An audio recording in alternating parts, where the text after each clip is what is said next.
नमस्ते पंडित जी, कैसे हैं आप? हाँ जी, एक मिनट। दादाजी। हाँ बेटा। पंडित जी का फोन है दिल्ली से। हेलो। हाँ पंडित जी नमस्कार। किसका फोन? हाँ क्या बोल रहे? पता नहीं। ठीक है, आप जैसा कहते हैं वैसा ही करेंगे। आप तैयारी कीजिए। हाँ अच्छा। किसकी तैयारी दादाजी? राज, पंडित जी ने प्रिया की गोद भराई की रस्म के लिए 18 तारीख का मुहूर्त निकाला है। अरे मुबारक हो। हम कल ही दिल्ली जाएंगे।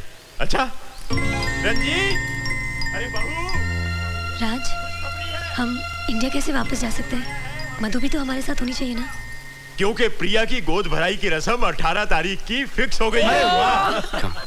तुम राज के साथ ऑफिस चले जाओ और फॉरेन बोर्ड की मीटिंग बुलाकर सबको समझा दो। दादाजी ऐसा नहीं हो सकता क्या पंडित जी को यहीं पे बुला लें और यहीं पे गोद भराई की रस्म कर लें? क्यों?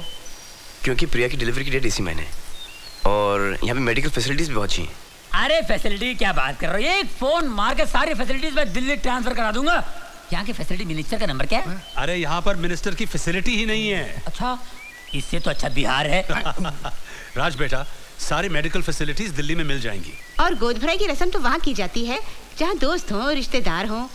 You're right माँ, हम सब इंडिया चलते हैं। मधु, मैंने तुम्हारे हस्बैंड को प्रॉमिस किया था कि मैं तुम्हारी देखभाल करूंगा क्योंकि तुम्हारी डिलीवरी की डेट और प्रिया की डिलीवरी की डेट एक ही दिन पे। लेकिन हम सब इंडिया जा रहे हैं गोद भराई की रस्म के लिए और मैं दादाजी की बात कभी टाल नहीं सकता। लेकिन तुम्हारे हॉस्पिटल की बुकिंग्स वगैरह मैं सब कर दूंगा और जब भी तुम्हें लेबर पेन हो तुम खुद चली जाना, इतना मैनेज कर लेना प्लीज। अरे तुम्हारा दिमाग खराब हो गया क्या? ऐसी हालत में वो बेचारी अकेली कैसे जाएगी अस्पताल? दादाजी इसके पास और कोई चारा भी तो नहीं है ना? कौन है इसके साथ? और ये इंडिया भी तो नहीं चल सकती हमारे साथ। क्यों नहीं चल सकती? तुमने इसके हस्बैंड को प्रॉमिस किया था कि नहीं? जी किया तो था। सब लोग सुन लो, ये मेरा फैसला है कि मधु हमारे साथ दिल्ली जाएगी। क्यों बेटा, मुझे कोई एतराज तो नहीं है ना?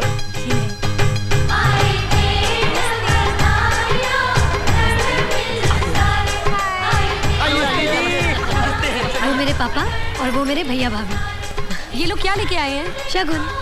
गोद भराई की रस्म में होने वाली माँ मैके के ही कपड़े पहनती है। अरे वाह, ये रस्म इतनी बड़ी होती है। आइए पापा, जरा बात सुन। वो पंडित जी चावल मांग रहे, जरा इंतजाम कर दे। फूड मिनिस्टर को फोन करो, कितनी बोरियां चाहिए आपको बताइए। ओहो हे भगवान, 2 मुट्ठी चावल के लिए तो मिनिस्ट्री में फोन करेगा। किचन से ला, किचन से ला। ओके आइए आइए। एक्सक्यूज मी, क्या आपने भाटिया अंकल को कहीं देखा है? देखा तो नहीं, क्यों क्या बात है? क्या आप मेरी नकल उतार रहे हैं? नहीं, ये मेरे बचपन की आदत है। आपकी माँ फतेहपुर के लाल बंगले में आया जाया तो नहीं करती थी ना? फतेहपुर के लाल बंगले में मेरी माँ कभी नहीं गई। बापू अक्सर जाया करते थे वहाँ।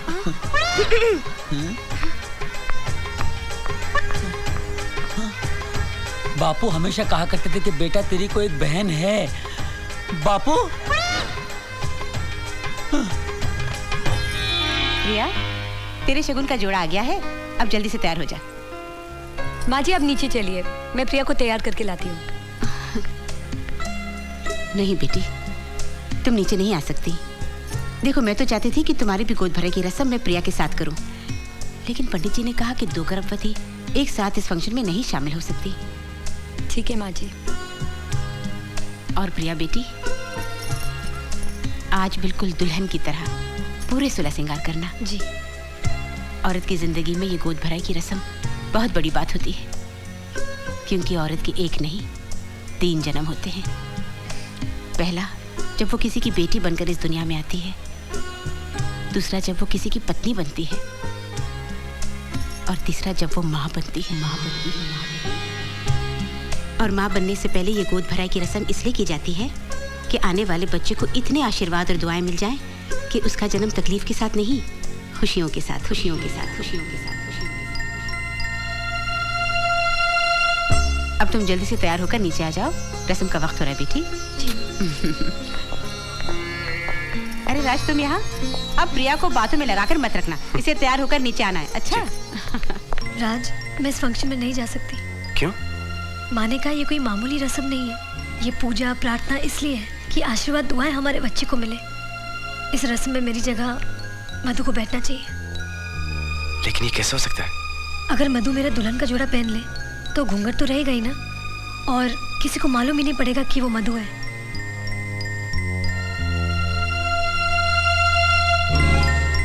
प्लीज राज।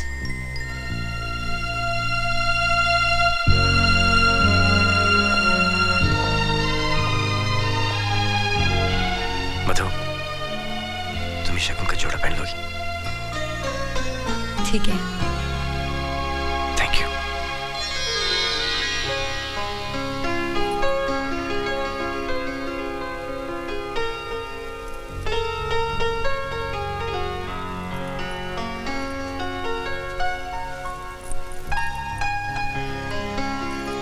भाभी जी जरा देख कर आओ ना, प्रिया रेडी हुई कि नहीं हुई।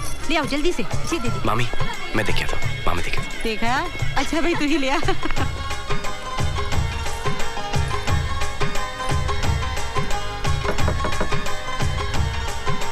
कौन? हाँ मैं।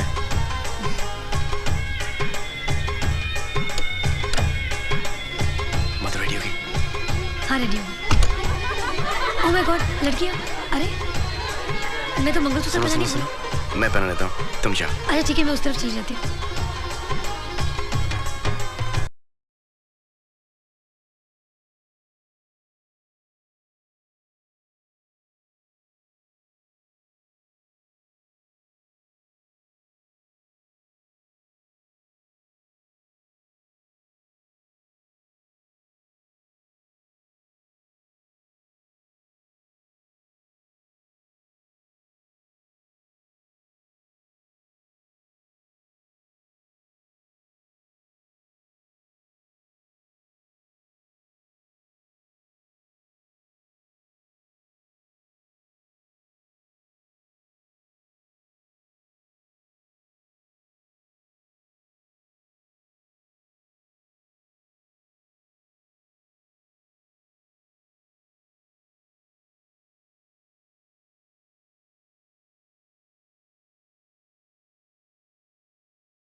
भगवान करे तेरा बच्चा जुग जुग जिए और जैसे सूरज सारी दुनिया को रोशन करता है, तेरा बच्चा मेरे वंश का नाम रोशन करे।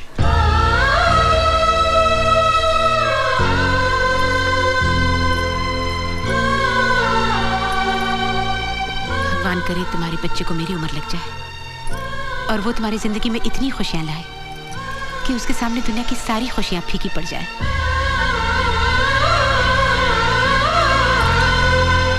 अरे वाह प्रिया, तेरे हाथों में मेहंदी का रंग कितना गहरा है। इसका मतलब है राज तुझसे बहुत प्यार करता है।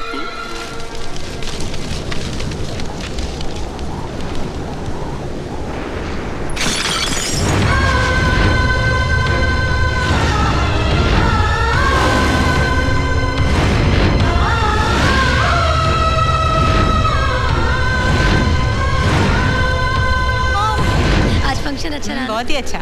सबसे अच्छा क्या था? बाबूजी का डांस। क्या बोलती हो? क्या तूफानी हवा चल रही है? मैं इन खिड़कियों को बंद करवा देती हूँ। देखो रात भी बहुत हो गई बेटे, तुम जाकर सो जाओ अच्छी तरह उठकर। जीती रहो। बंसी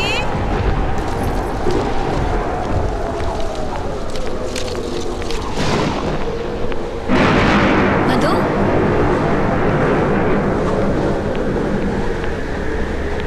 मधु, मधु,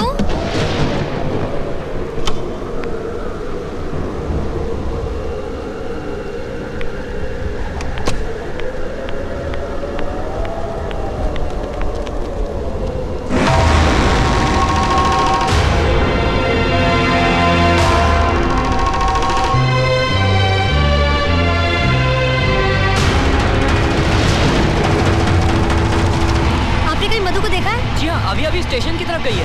क्या?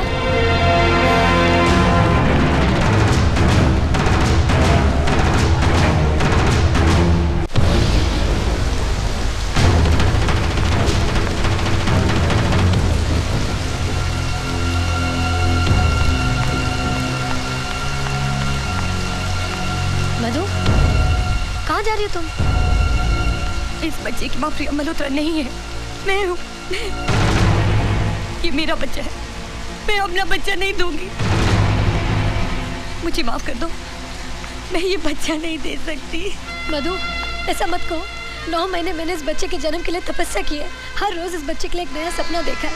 इस समय मैं और राज ही नहीं, हमारा पूरा परिवार एक एक दिन गिनकर इस बच्चे के जन्म का इंतजार कर रहा है। इसके साथ हमारी पूरी खुशियाँ जुड़ी है मधु। मैं अपनी जान दे दूंगी, लेकिन अपना बच्चा नहीं दूंगी।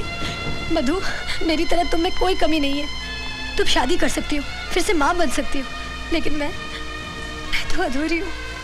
मैं कभी माँ नहीं बन सकती। मधु, मैं तुम्हारे हाथ जोड़ती हूँ, मुझे ये बच्चा दे दो।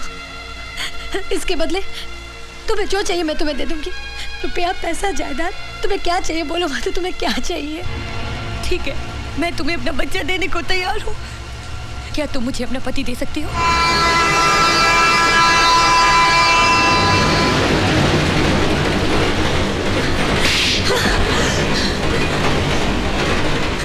आखिर तूने अपनी औकात दिखाई दी। मैं समझती थी कि वैश्या भी एक औरत होती है, लेकिन तूने साबित कर दिया कि एक वैश्या कभी किसी का भला नहीं कर सकती। वो सिर्फ घरों को तोड़ सकती है। मैंने तुमसे तुम्हारा पति मांगा, तुमने मुझे मेरी औकात याद दिला दी। तुम तो एक माँ से उसकी औलाद मांग रही हो। माँ चाहे वैश्या हो या किसी घर की बहू, माँ सिर्फ माँ होती है। मैं अपना बच्चा नहीं दूंगी। मैं अपना बच्चा नहीं दूंगी। मेरा बच्चा। राज, वो हमारा बच्चा देने से मना कर रही है। अरे प्रिया, प्लीज उसकी हालत तो देखो। मधु, मधु, मधु, मधु, मधु, डॉक्टर दादा को फोन करो जल्दी।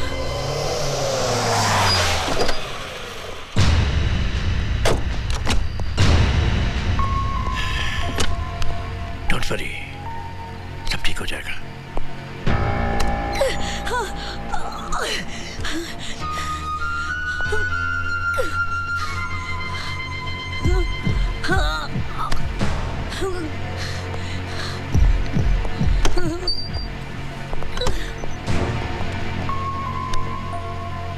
मधु की स्कैनिंग हो रही है, थोड़ी देर में पता चल जाएगा कि क्या कॉम्प्लिकेशंस है।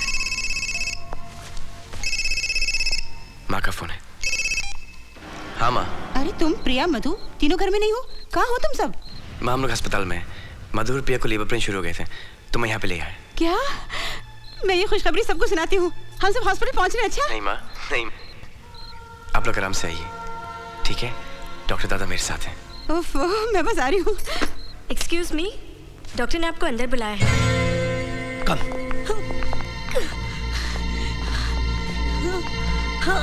पेट में बच्चा घूम गया है, इसलिए वो अपनी नॉर्मल पोजीशन पर नहीं है। फौरन ऑपरेशन करना पड़ेगा। ठीक है, गो अहेड। लेकिन कंडीशन है सीरियस। मैं इस ऑपरेशन में माँ या बच्चा दोनों में से सिर्फ एक को बचा सकती हूँ। हमें जल्दी डिसीजन लेना होगा।